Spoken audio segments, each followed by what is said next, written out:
अगर तुम्हारी short videos पे भी कुछ ऐसे व्यूज आते हैं तो डेफिनेटली तुम्हारा शॉर्ट्स चैनल भी फ्रीज हो चुका है। और इस वीडियो में मैं तुम्हें ये तो बताऊंगा ही कि कैसे तुम अपने शॉर्ट्स चैनल को अनफ्रीज करवा सकते हो। साथ में ये भी बताऊंगा कि ऐसी कौन सी गलतियां हैं जिनकी वजह से तुम्हारा शॉर्ट्स चैनल फ्रीज हो जाता है। इनफैक्ट यही नहीं, हम इस वीडियो में ये भी जानेंगे कि शॉर्ट को कैसे अपलोड करना चाहिए, किस टाइम पे शॉर्ट को अपलोड करने से हमारी शॉर्ट वायरल हो जाती है, शॉर्ट का एल्गोरिथम काम कैसे करता है, कीवर्ड्स और हैशटैग को टाइटल में कैसे यूज करना चाहिए और भी बहुत कुछ। तो आओ सबसे पहले ये जानते हैं कि शॉर्ट्स का एल्गोरिथम एक्चुअली काम कैसे करता है। तुमने कभी ना कभी अपने शॉर्ट्स चैनल पे कुछ ऐसे व्यूज के ग्राफ तो देखे ही होंगे जिसमें स्टार्टिंग में थोड़े बहुत व्यूज आते हैं, देन एक स्पाइक दिखती है एंड उसके बाद एक फ्लैट लाइन दिखती है और लास्ट में इस फ्लैट लाइन को देखने से ऐसा लगता है कि YouTube हमारी शॉर्ट किसी को भेज ही नहीं रहा है। बट ये सच नहीं है, बिकॉज जब भी तुम एक शॉर्ट को अपलोड करते हो YouTube पे तो YouTube का एल्गोरिथम तुम्हारी शॉर्ट को कुछ रैंडम लोगों को भेजता है। और वो ऐसा क्यों करता है आओ जानते हैं। क्या तुम्हें पता है YouTube ये कैसे डिसाइड करता होगा कि कौन सी वीडियोस मुझे भेजनी है, कौन सी नहीं भेजनी? आओ मैं बताता हूँ। YouTube मेरी वॉच एंड सर्च हिस्ट्री को देखने के बाद ही ये डिसाइड करता है कि कौन सी वीडियोस मुझे पसंद आ सकती हैं और उन्हें ही वो सजेस्ट करता है मुझे। और ऐसे ही एल्गोरिथम तुम्हारी शॉर्ट के कोर ऑडियंस को फाइंड करने के लिए उन रैंडम लोगों की वॉच एंड सर्च हिस्ट्री को भी चेक करता है। आओ इसे एग्जांपल से समझते हैं। मान लो एक एक्स पर्सन ने अपनी फर्स्ट गेमिंग शॉट को अपलोड किया एंड YouTube के एल्गोरिथम ने शॉर्ट की ऑडियंस को फाइंड करने के लिए उसे इन 4 पर्सन्स को भेजा, जिसमें से पर्सन ए जो बस कुकिंग से रिलेटेड वीडियोस देखता था, पर्सन बी जो बस न्यूज से रिलेटेड वीडियोस देखता था, पर्सन सी जो बस फाइनेंस से रिलेटेड वीडियोस देखता था एंड पर्सन डी जो एक हार्डकोर गेमर था और गेमिंग से रिलेटेड वीडियोस देखता था। अब एल्गोरिथम ने जैसे ही पर्सन एक्स की शॉर्ट को पर्सन ए को भेजा तो पर्सन ए ने 1 सेकेंड के अंदर उस शॉट को स्वाइप अप कर दिया। अब एल्गोरिथम को ये साफ पता चल चुका था कि ये शॉट कुकिंग से रिलेटेड नहीं है, वरना पर्सन ए इसे स्वाइप अप ना करता। इसीलिए एल्गोरिथम अगली बार इस शॉट को पर्सन बी को भेजता है एंड अगेन पर्सन बी भी इस शॉट को स्वाइप अप कर देता है, बिकॉज ऑफ कोर्स ये शॉट न्यूज से रिलेटेड भी नहीं थी। एंड अगेन एल्गोरिथम को पता चल चुका है कि ये शॉट ना ही कुकिंग से रिलेटेड है और ना ही न्यूज से रिलेटेड। इसीलिए एल्गोरिथम ये सेम प्रोसेस तब तक करता है जब तक उसे पर्सन डी नहीं मिलता, बिकॉज जैसे ही एल्गोरिथम पर्सन डी को वो शॉट भेजता है तो पर्सन डी उस शॉट को पूरा देखता है और साथ में उस शॉट को लाइक भी करता है। अब एल्गोरिथम तुरंत पर्सन डी की वॉच एंड सर्च हिस्ट्री को चेक करता है और उन लोगों को भी ये शॉट भेजने लगता है जिन लोगों की watch and search history person D से मैच करती हो। अब अगर तुम अपने शॉट के इंप्रेशन वाले ग्राफ को देखोगे तो ओवरऑल ये ग्राफ फ्लैट ही दिखेगा, बट अगर तुम यहाँ लास्ट 7 डेज वाला फिल्टर लगा के देखोगे तो तुम्हें यहाँ साफ दिखेगा कि YouTube तुम्हारे शॉर्ट के इंप्रेशंस को भेज रहा है, बट वो थोड़ा स्लो हो गया है बिकॉज यहाँ YouTube पे एल्गोरिथम तुम्हारी शॉर्ट की ऑडियंस को फाइंड कर रहा है। इसीलिए तुम्हारी मोस्ट व्यूड वाली शॉर्ट का ग्राफ कुछ ऐसा दिखता है, बिकॉज जैसे ही एल्गोरिथम तुम्हारी शॉर्ट की ऑडियंस को फाइंड कर लेता है तो वो इंप्रेशन काउंट को बढ़ा देता है, just like your viral shot. But अगर तुम इस सीक्रेट ट्रिक को सही से यूज करोगे तो एल्गोरिथम तुम्हारी कोर ऑडियंस को फाइंड करने में बिल्कुल भी टाइम नहीं लगाने वाला। और वो कौन सी सीक्रेट ट्रिक है उसे जानने से पहले हमें ये जानना पड़ेगा कि वो कौन सी गलतियां हैं जिनकी वजह से तुम्हारी शॉर्ट का व्यूड इतना कम है। मैंने बहुत सारी वायरल शॉर्ट्स को देखा और मुझे उन सब में एक चीज कॉमन मिली। मैं तुम्हें यहाँ प्ले करके तो नहीं दिखा सकता, बट जो चीज मुझे सब में कॉमन मिली वो थी इन 3 टाइप्स के हुक, जिसमें फर्स्ट नंबर पे आता है शॉर्ट का थंबनेल, सेकंड पे आता है शॉर्ट का टाइटल, थर्ड पे आता है मोस्ट इंपॉर्टेंट शॉर्ट के स्टार्टिंग के कुछ सेकंड्स। टाइटल और थंबनेल के बारे में वीडियो के आगे बताऊंगा और साथ में ये भी बताऊंगा कि तुम्हें कैसे और कितने बजे अपनी शॉर्ट को अपलोड करना चाहिए। So stay tune. अभी जानते हैं क्या सही में शॉर्ट के स्टार्टिंग सेकंड्स इतने मैटर करते हैं कि किसी भी शॉर्ट को वायरल करा सके? तो इसका जवाब है हाँ। आओ इसे अच्छे से समझते हैं। मान लो मैंने एक शॉर्ट बनाई जिसमें मैं ये रिवील करने वाला हूँ कि मेरी टोटल YouTube की अर्निंग कितनी है, बट शॉर्ट के स्टार्टिंग में ही मैं ये बोल दूं कि गाइस चैनल सब्सक्राइब कर दो, वीडियो को लाइक कर दो, शेयर कर दो एंड ऑल। तो क्या जो मेरी शॉर्ट को पहली बार वॉच कर रहा होगा उसे इन 3-4 सेकंड्स के अंदर ये समझ में आएगा कि मेरी शॉर्ट का पर्पस क्या है? Of course not, right? लेकिन अगर तुमने ये चीज सही नहीं की तो तुम्हारी शॉर्ट कभी भी वायरल नहीं होने वाली, जो है तुम्हारी शॉर्ट की लैंग्वेज। हाँ सीरियसली, तुम्हारी शॉर्ट की लैंग्वेज तुम्हारी शॉर्ट को वायरल कराने में बहुत बड़ा रोल प्ले करती है। इमेजिन करो मैंने एक वीडियो बनाई हो जो सिर्फ इंडिया में रहने वाले लोगों के लिए हो, लेकिन उस वीडियो को मैंने स्पेनिश में रिकॉर्ड किया हो, तो क्या उस वीडियो को 100% इंडियंस देख पाएंगे? Of course not, right? इसीलिए कोई भी वीडियो बनाने से पहले ये जरूर जान लेना कि उस वीडियो की एक्चुअल ऑडियंस कहाँ की होने वाली है। लेकिन भाई हम ये पता कैसे करें कि हमारी मैक्सिमम ऑडियंस कहाँ की है? आओ मैं बताता हूँ। इसके लिए सिंपली अपना YT स्टूडियो ऐप ओपन करो एंड इस एनालिटिक्स वाले ऑप्शन पे क्लिक कर दो, देन इस ऑडियंस वाले ऑप्शन पे क्लिक कर दो, थोड़ा स्क्रॉल डाउन करने के बाद तुम्हें यहाँ जियोग्राफिक का ऑप्शन मिलेगा, उस पर क्लिक कर दो एंड इस 28 डेज वाले फिल्टर को लाइफ टाइम पे सेट कर दो। तुम यहाँ देख सकते हो मेरी 33% से भी ज्यादा ऑडियंस इंडिया की है। तो ऑफ कोर्स अगर मैं अपनी वीडियो की लैंग्वेज हिंदी रखूंगा तो नो डाउट 80 से 90% इंडियंस मेरी वीडियोस को आराम से समझ जाएंगे। लेकिन भाई क्या टाइटल और डिस्क्रिप्शन भी हमारी शॉर्ट को वायरल कराने में हेल्प करता है? वायरल ही नहीं, टाइटल और डिस्क्रिप्शन तुम्हारी शॉर्ट को अनफ्रीज कराने में भी काफी हेल्प करता है। आओ बताता हूँ कैसे। मान लो मैंने एक शॉर्ट बनाई हो जिसमें मैं माइनक्राफ्ट के गेम प्ले दिखा रहा हूँ, बट उसके टाइटल और डिस्क्रिप्शन में मैंने BGMI से रिलेटेड कीवर्ड्स और हैशटैग डाल रखे हो। तो अब भले ही मेरी वीडियो माइनक्राफ्ट से रिलेटेड थी, लेकिन यूट्यूब पे एल्गोरिदम उसे BGMI की वीडियोस देखने वाले लोगों को ही भेजेगा। इसका रीजन ये है कि यूट्यूब का एल्गोरिदम तुम्हारी शॉर्ट को नहीं, तुम्हारी शॉर्ट के मेटा डेटा को देखता है। और मेटा डेटा में आती हैं ये 3 चीजें, तुम्हारी शॉर्ट का टाइटल, डिस्क्रिप्शन और कीवर्ड। लेकिन भाई हमें हैशटैग्स और कीवर्ड्स को कितना यूज करना चाहिए अपने डिस्क्रिप्शन में? इसका कोई एग्जैक्ट नंबर नहीं है मेरे पास, बट मैं अपने एक्सपीरियंस से बताऊं तो तुम्हें 10 से 15 हैशटैग्स और 20 से 25 कीवर्ड्स का यूज तो करना ही चाहिए अपने डिस्क्रिप्शन में। और भाई टाइटल में कितने यूज करूं? टाइटल में मैं सजेस्ट करूंगा कि तुम 5 से ज्यादा हैशटैग्स का यूज मत करो, बिकॉज ज्यादा हैशटैग्स यूज करने से एल्गोरिदम भी कंफ्यूज हो जाता है कि तुम किस हैशटैग को टारगेट करना चाहते हो।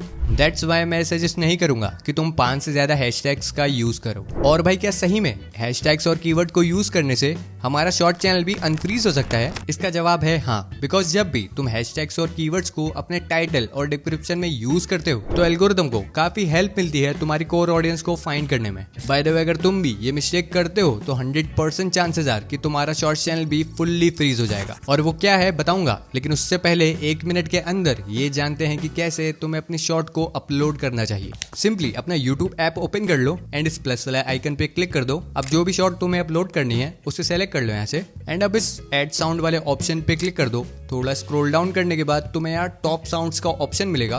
By the way top sounds के अंदर जितने भी सॉन्ग्स तुम्हें मिलते हैं वो सारे एकदम ट्रेंडिंग होते हैं, इसीलिए बहुत ज्यादा चांसेस है कि जो सॉन्ग तुम सेलेक्ट करते हो उस सॉन्ग के साथ तुम्हारी शॉर्ट्स भी वायरल हो सकती हैं। इनफैक्ट तुम देख सकते हो इस सॉन्ग पे टोटल कितनी सारी शॉर्ट्स बन चुकी हैं। तो मैं भी इसे ही सेलेक्ट कर लेता हूँ ताकि इस सॉन्ग की वजह से मेरी भी शॉर्ट रैंक करने लगे। यहाँ पे सॉन्ग को सेलेक्ट करने के लिए तुम्हें बस इस एरो पे क्लिक करना होगा, देन इस आइकन पे क्लिक करना है एंड दैट्स इट। अब तुम्हें बस ऑडियो वाले सेक्शन में जाके अपनी ऑडियो को 100% रहने देना है और सॉन्ग वाली ऑडियो को 5% कर देना है। जैसे ही ऑडियो सेलेक्ट हो जाए तो तुम इस क्रॉस वाले आइकन पे क्लिक कर देना, देन इस नेक्स्ट वाले आइकन पे क्लिक कर देना। अब अगर तुम अपनी शॉर्ट के लिए थंबनेल सेलेक्ट करना चाहते हो तो यहाँ पे तुम्हें एक पेंसिल वाला आइकन शो हो रहा होगा, उस पे क्लिक कर दो। अब जिस भी फ्रेम को तुम अपना थंबनेल बनाना चाहते हो उसे सेलेक्ट कर लो यहाँ से एंड दैट्स इट। अब जैसे ही तुम्हारी वीडियो 100% प्रोसेस हो जाए तो तुम उसे तुरंत पब्लिक भी कर सकते हो। भाई तुमने ये तो बता दिया कि अपलोड कैसे करना है, बट ये नहीं बताया कि हर वीक मुझे कितनी शॉर्ट अपलोड करनी चाहिए। यहाँ भी इसका कोई एग्जैक्ट नंबर नहीं है कि तुम्हें इतनी शॉर्ट्स तो अपलोड करनी ही चाहिए हर वीक। तो भाई हम ये कैसे पता करें कि हमारे लिए कितनी शॉर्ट्स अपलोड करना बेस्ट रहेगा? इसके लिए तुम यूज कर सकते हो इस ट्रिक का, जिससे तुम आराम से जान सकते हो कि तुम्हें कितनी शॉर्ट्स अपलोड करनी चाहिए हर वीक,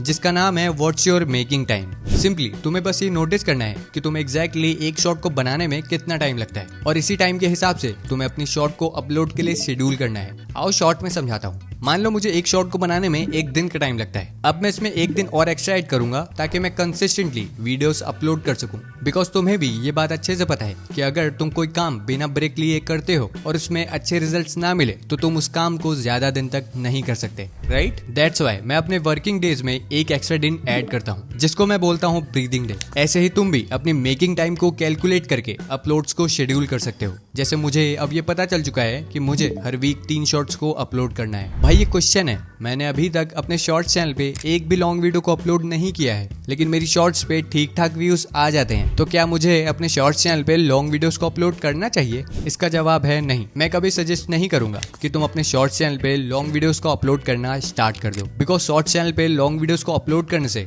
बहुत ज्यादा चांसेस हैं कि तुम्हारी लॉन्ग वीडियोस का CTR एंड ऑडियंस रिटेंशन बहुत खराब होने वाला है। और ये बात तुम भी अच्छे से जानते हो कि अगर ये दोनों चीजें अच्छी नहीं हुई तो भले ही तुम्हारी वीडियो और थंबनेल कितना भी अच्छा हो, लेकिन अच्छा रिस्पॉन्स नहीं आने वाला। लेकिन भाई ऐसा होता क्यों है? इसके पीछे का रीजन ये है कि शॉर्ट्स देखने वाले लोगों का अटेंशन स्पैम बहुत कम होता है। लेकिन अगर तुम्हें लॉन्ग वीडियोस को अपलोड करना ही है तो तुम्हारे पास यहाँ पे 2 ऑप्शन है। फर्स्ट, या तो लॉन्ग वीडियोस के लिए एक न्यू चैनल बना लो, या तो सेकंड, लॉन्ग वीडियोस की लेंथ स्टार्टिंग में बहुत कम रखो, लाइक 1 से 2 मिनट की। इसके लिए तुमने बहुत सारे क्रिएटर्स को देखा होगा जो लॉन्ग वीडियोस के लिए अलग चैनल बनाते हैं और और शॉर्ट्स के लिए अलग। बाय द वे ये गलती मत करना, वरना इससे तुम्हारा चैनल टेम्पररी फ्रीज भी हो सकता है, जो है रीअपलोडिंग वीडियोस। तुम्हारे साथ भी कभी ना कभी ये जरूर हुआ होगा कि तुमने बहुत मेहनत से कोई वीडियो बनाई हो और उसे ये सोच के अपलोड किया हो कि इस पे तो लाखों में व्यूज आएंगे, बट जैसे ही तुमने उसे अपलोड किया हो तो उस पे 10 या 20 व्यूज ही आए हो, राइट। ऐसे टाइम पे बहुत सारे क्रिएटर्स उस वीडियो को डाउनलोड करके रीअपलोड कर देते हैं, जो कि बिल्कुल भी सही नहीं है। बिकॉज जब भी तुम कोई वीडियो या शॉर्ट को डाउनलोड करके अपलोड करते हो तो यूट्यूब के एल्गोरिदम को ये लगता है कि तुम कोई स्पैमर हो जो वीडियोस को बार बार रीअपलोड कर रहा है। डेफिनेटली तुम रीअपलोड कर सकते हो, बट जब भी तुम रीअपलोड करो तो उस वीडियो को डाउनलोड करके नहीं, ओरिजिनल वीडियो को ही अपलोड करना, और वो भी 1-2 दिन ब्रेक लेके। बाय द वे ये एक ऐसी मिस्टेक है जिसको अगर तुमने गलती से भी किया तो तुम्हारा चैनल परमानेंटली फ्रीज भी हो सकता है। लेकिन इसको जानने से पहले ये जानते हैं कि किस टाइम पे तुम्हें अपनी शॉर्ट को अपलोड करना चाहिए जिससे तुम ज्यादा से ज्यादा व्यूज गेन कर सको। मैं अपने एक्सपीरियंस से बता रहा हूँ, ये क्वेश्चन तुम्हारे लिए तब तक एक हेडेक बना रहेगा जब तक तुम्हारे अच्छे खासे सब्सक्राइबर्स और रेगुलर व्यूअर्स नहीं बन जाते। बिकॉज अगर मान लो मैं ये बोलूँ कि 10 शॉर्ट्स क्रिएटर हैं जो सेम शॉर्ट को अपलोड करने वाले हैं, वो भी फिक्स टाइम पे, लेकिन फिर भी उनमें से बस 1 या 2 के शॉर्ट पे ही व्यूज आएंगे, तो हाँ डेफिनेटली ये सुनने में बहुत अजीब है, लेकिन यह सच है। यहाँ पे मैं इनडायरेक्टली ये बताना चाहता था कि शॉर्ट्स का एल्गोरिदम इतना खराब है कि भले ही तुम्हारी एक शॉर्ट पे 10 के व्यूज आ गए हो जिसको तुमने सुबह 10 बजे अपलोड किया हो, लेकिन 50% से भी ज्यादा चांसेस ये हैं कि तुम्हारी अगली शॉर्ट पे 0 व्यूज आएंगे, भले ही तुमने उसे सेम टाइम पे अपलोड किया हो। वैसे ऐसा क्यों होता है मुझे ये तो नहीं पता,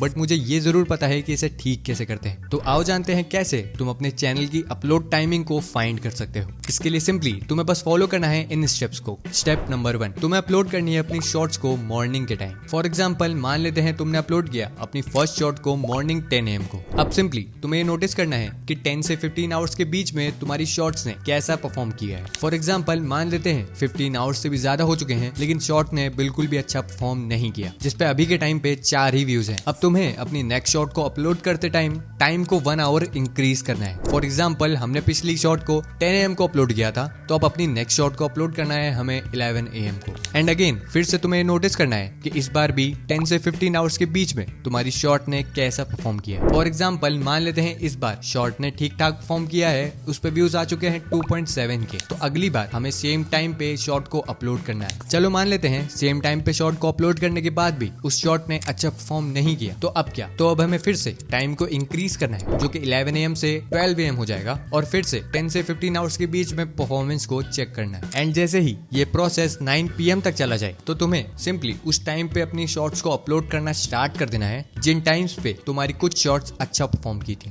आई नो ये थोड़ा ट्रिकी है, बट सीरियसली ये वर्क करता है, बिकॉज मैंने खुद ये ट्राई किया हुआ है। बाय द वे छोटी सी गलती तुम्हारे चैनल को परमानेंटली फ्रीज भी करवा सकती है, तो प्लीज इसे भूल से भी मत करना, जो है वॉच्ड बाय योरसेल्फ। आओ इसे शॉर्ट में समझते हैं क्यों और कैसे हमारा चैनल परमानेंटली फ्रीज हो जाता है इससे। फॉर एग्जाम्पल मान लेते हैं मैंने अपना एक न्यू चैनल बनाया जिसका नाम ए है, एंड उस पे मैंने अपनी फर्स्ट शॉट को अपलोड किया, देन अपने उसी चैनल से मैंने अपनी फर्स्ट शॉट को वॉच कर लिया। बट ऐसा मैंने एक बार नहीं 20 से 25 बार और किया, और अपनी हर शॉट को मैं खुद वॉच करता रहा। एंड अब 90% से भी ज्यादा चांसेस ये हैं कि मेरा चैनल फ्रीज हो जाएगा, बिकॉज जब भी तुम अपनी वीडियोस को अपने उसी चैनल से देखते हो जिस चैनल से तुमने उसे अपलोड किया हो, तो यूट्यूब का एल्गोरिदम इसे इनवैलिड एक्टिविटी में काउंट करता है। और बहुत ज्यादा चांसेस है कि अगर तुमने एक गलती बहुत टाइम तक की तो यूट्यूब तुम्हारे मोनेटाइज चैनल को डिमोनेटाइज कर सकता है, तुम्हारे चैनल की रीच रोक सकता है, इनफैक्ट तुम्हारे चैनल को समटाइम्स परमानेंटली डिलीट भी कर सकता है। सो प्लीज अपनी वीडियोस को उस चैनल से कभी मत देखना जिस चैनल से तुमने उसे अपलोड किया हो, और अगर तुम्हें देखना ही है उसे तो तुम उसके लिए एक अलग चैनल बना लो। वैसे अगर तुम इस ट्रिक का यूज करते हो तो बहुत ज्यादा चांसेस है तुम्हारा शॉर्ट्स चैनल बहुत ही जल्द अनफ्रीज हो जाएगा। रिसेंटली मैंने नोटिस किया है कि जब भी तुम अपने शॉर्ट्स चैनल पे लॉन्ग वीडियोस को पहले अपलोड करते हो तो तुम्हारी शॉर्ट्स फ्रीज होने के चांसेस बहुत कम हो जाते हैं। इसके पीछे का एग्जैक्ट रीजन तो मुझे नहीं पता, बट जो मुझे लगता है वो ये है कि जब भी तुम लॉन्ग वीडियोस को पहले अपलोड करते हो तो यूट्यूब शॉर्ट वीडियोस के कंपैरिजन में बहुत कम टाइम लगाता है तुम्हारी कोर ऑडियंस को फाइंड करने में, और जैसे ही यूट्यूब तुम्हारी कोर ऑडियंस को फाइंड कर लेता है तो वो उन लोगों को भी तुम्हारी शॉर्ट्स भेजने लगता है जिन्होंने तुम्हारी लॉन्ग वीडियोस को देखा है। आई नो, मैं थोड़ी देर पहले ये बोल रहा था कि शॉर्ट्स चैनल पे लॉन्ग वीडियोस को अपलोड नहीं करना चाहिए। मैं वहाँ लॉन्ग टर्म तक वीडियोस अपलोड करने के लिए मना कर रहा था, शॉर्ट टर्म्स के लिए नहीं। इसीलिए मैं साथ में ये भी सजेस्ट करूंगा कि जैसे ही तुम्हारा शॉर्ट्स चैनल अनफ्रीज हो जाए तो तुम लॉन्ग वीडियोस के लिए एक अलग न्यू चैनल बना लेना। बाय द वे, अगर तुम अपने शॉर्ट्स चैनल को 6 दिन के अंदर अनफ्रीज कराना चाहते हो तो इस वीडियो पे क्लिक कर दो, बिकॉज इस वीडियो में मैंने वो सारी सीक्रेट ट्रिक को रिवील किया है जिनको मैं खुद यूज करता था अपने शॉर्ट्स चैनल को अनफ्रीज करवाने में।